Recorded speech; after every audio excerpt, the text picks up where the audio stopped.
Na sequência do estudo do Evangelho no Lar, será dada continuidade à leitura do livro O Evangelho segundo o Espiritismo. Para aqueles que estejam iniciando o estudo a partir deste vídeo, informamos que as orientações necessárias para a realização deste estudo em seu lar estão descritas no início do vídeo Evangelho no Lar 01, disponível neste canal. A seguir, apresentamos os procedimentos recomendados. Número 1. Prece inicial, simples e concisa. Número 2. Leitura de O Evangelho segundo o Espiritismo. Número 3. Comentários em voz alta, moderada e clara, conforme o seu entendimento. Número 4. Fluidificação da água através de prece simples. Número 5. Prece final, simples e concisa. Após o período de isolamento social, orientamos em nossa sede como fazer o estudo do Evangelho no Lar em 3 reuniões presenciais, sempre às terças-feiras, às 19 horas. Olá, amigos, que Jesus nos envolva em suas bênçãos. Mais um estudo do Evangelho no Lar, capítulo 24, não ponhais a candeia debaixo do alqueire. Antes, vamos fazer a nossa prece para iniciarmos o nosso estudo, asserenando a nossa mente, o nosso coração, elevando os nossos pensamentos ao Mestre Jesus. Senhor Jesus, envolve a todos nós nas tuas bênçãos, nesse estudo do teu Evangelho, onde procuramos refletir sobre teus ensinamentos e tenhamos sempre boa vontade e ânimo para compreender tuas lições. Que assim seja. Esse capítulo é um dos capítulos que não traz instruções dos Espíritos. São comentários de Kardec, né, sobre as passagens de Mateus, de Lucas, né, que nos trazem grandes instruções e entendimento sobre essas passagens, sobre as lições do Mestre Jesus. Nos fala do conhecimento, da divulgação do conhecimento, das parábolas, né, com o objetivo de ser compreendidas mais tarde, quando tivéssemos mais amadurecimento espiritual, né, da fé, da demonstração dessa fé, né, do verdadeiro sentido da fé. Então, é um capítulo que ele vai falar da candeia sobre o alqueire, porque Jesus falava por parábolas. Não procureis os gentios, não são os que gozam de saúde que precisam de médico, coragem da fé, carregar sua cruz, quem quiser salvar a vida, perdê-la-á. E ele começa com a candeia sob o alqueire, e porque Jesus falava por parábolas.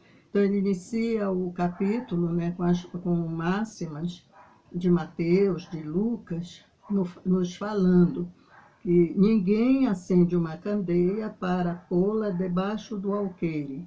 Põe-na, ao contrário, sobre o candeeiro, a fim de que ilumine a todos que estão na casa. Mateus, capítulo 5, versículo 15. Em Lucas, no capítulo 8, versículo 16 e 17. Não há ninguém que, depois de ter acendido uma candeia, a cubra com um vaso ou ponha debaixo da cama. Põe-na sobre o candeeiro, a fim de que os que entrem vejam a luz, pois nada há secreto que não haja de ser descoberto, nem nada oculto que não haja de ser conhecido e de aparecer publicamente. Aproximando-se, disse-lhe os discípulos: por que lhes falas por parábolas? Respondendo-lhes, disse ele: é porque a vós outros foi dado conhecer os mistérios do reino dos céus. Mas a eles isto não lhes foi dado. Falo-lhes por parábolas, porque vendo não veem, e ouvindo não escutam e não compreendem. Então, nós vamos encontrar essa passagem, né, em Mateus, nos capítulo 13, versículo 10 a 11 e 13 a 15. Então, a lição que o Evangelho nos dá é de levarmos adiante o conhecimento que já temos. Se já conhecemos e temos ciência das leis divinas, por que escondê-la? Né? Seria egoísmo da nossa parte. Né? Então, não só divulgar, mas darmos também exemplos. E porque essa luz é para beneficiar todos, né? E cada um vai absorver conforme a sua capacidade de compreensão. Cada um de nós temos uma idade espiritual, né? Não está todo mundo igual. Então, Jesus falava por parábolas, porque aqueles que já tinham condições de compreender sabiam de que Jesus estava falando, né? Porque já tinham um grau de adiantamento, né? Por isso conseguiam assimilar melhor as palavras de Jesus. Mas outros ainda não tinham essa condição, porque faltava-lhe a maturidade espiritual. Talvez nós fôssemos esses outros que não entendiam ainda, não tinham ainda uma definição correta, exata da palavra de Jesus, porque nos faltava essa maturidade espiritual, como nos falta hoje para certos entendimentos também. Né? Talvez nós fôssemos essas pessoas que estávamos lá tentando ouvir, mas com o coração aberto, né? Para ouvir aquela palavra de conforto, né? De sabedoria. Falo-lhes por parábolas porque não estão em condições de compreender certas coisas. Eles veem, ouvem, mas não entendem, né? Então, todo o ensinamento ele deve ser proporcional à inteligência daquele a quem é dirigido, pois há pessoas a quem uma luz por demais viva deslumbraria sem esclarecer. Quando Kardec faz esse comentário, quando ele fala proporcional à inteligência, né, na questão da pessoa ter mais estudo ou não, isso é a capacidade mesmo do espírito, naquele momento de compreensão, de entender. Como hoje nós não entendemos algumas coisas, porque nos falta exatamente essa capacidade, essa maturidade espiritual.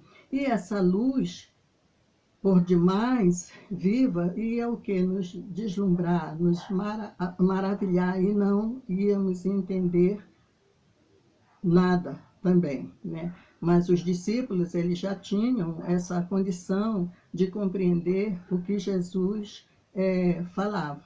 Então, por isso que o conhecimento, ele vem realmente de acordo com a capacidade, né, do espírito de entender naquele momento. Por isso Jesus disse, aos que têm ainda mais se dará, né? Quer dizer, é uma referência que Jesus faz àquele que já sabe multiplicar a semente que lhe foi dada, né? Já procurou, né, germinar essa semente e florescer, né? Porque tudo que se acha um dia oculto, né, será descoberto.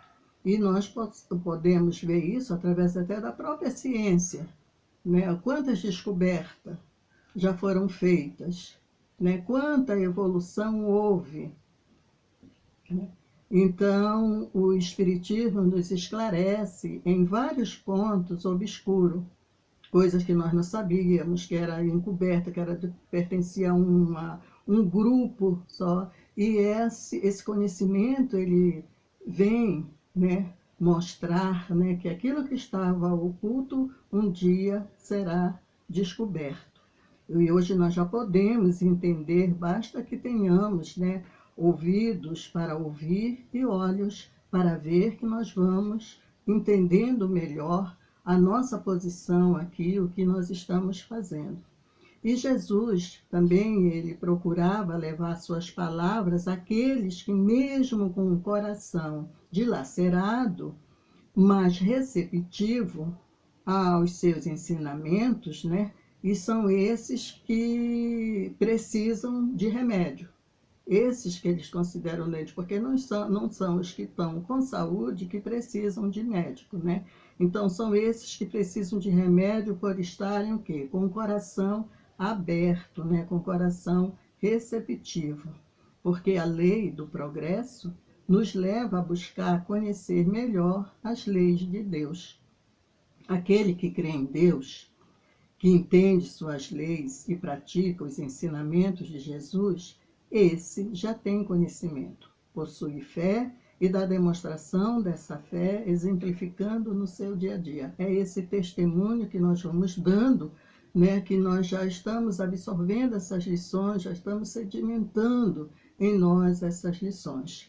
Por isso, ele diz: alegrai-vos de Jesus quando os homens vos odiarem e perseguirem por minha causa, visto que sereis recompensado no céu. Por todo o nosso aprendizado, aquilo que nós já conseguimos aprender, né? Recompensa e já conseguimos cumprir as leis de Deus, né? Então, aquele que quiser seguir-me, carregue a sua cruz. Como estamos carregando a nossa cruz? Reclamando, nos lamuriando, né? Dizendo que é muito pesada, que não merecemos estar passando por tudo isso, né? Então, vamos lembrar, né, que a cruz é consequência do nosso passado e que nós precisamos nos inserir novamente às leis de Deus, né?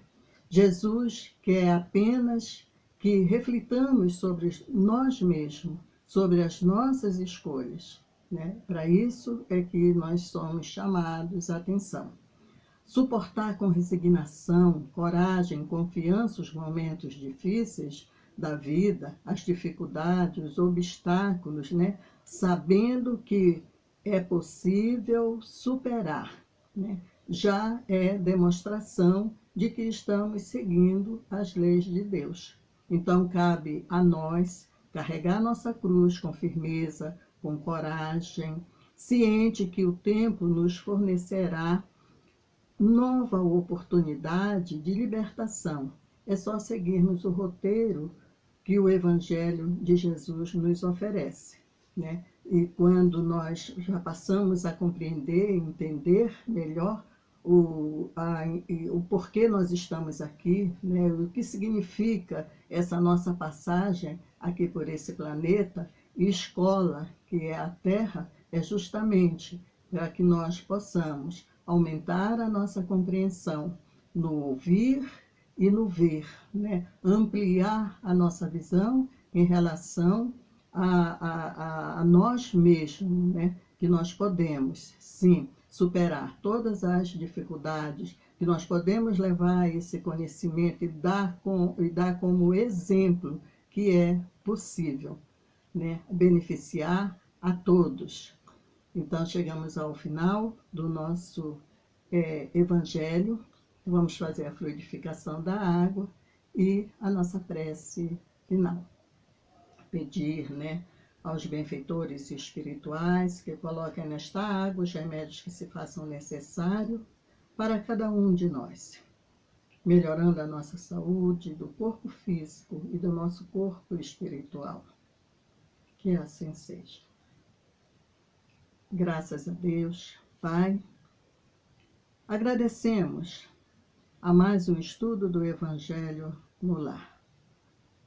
Que nós possamos compreender cada dia mais e melhor as Tuas lições, Pai, mas colocarmos principalmente em prática. Que nós tenhamos força, coragem e bom ânimo, né, para seguir as Tuas lições. Envolve a todos nós na Tua paz, na Tua luz, levando a cada lar, a cada coração em aflição, a Tua serenidade. Fica conosco, Senhor, hoje e sempre. Que assim seja. O tempo é a única força de esclarecimento geral, nos diz Emmanuel, né? Porque é onde nós vamos ter oportunidade, né, de nos melhorar e fazermos uma jornada de êxito. Muita paz a todos. Não é a prática do Evangelho no lar que muda as nossas vidas, e sim a mudança da nossa conduta, do nosso modo de pensar e agir. Muita paz.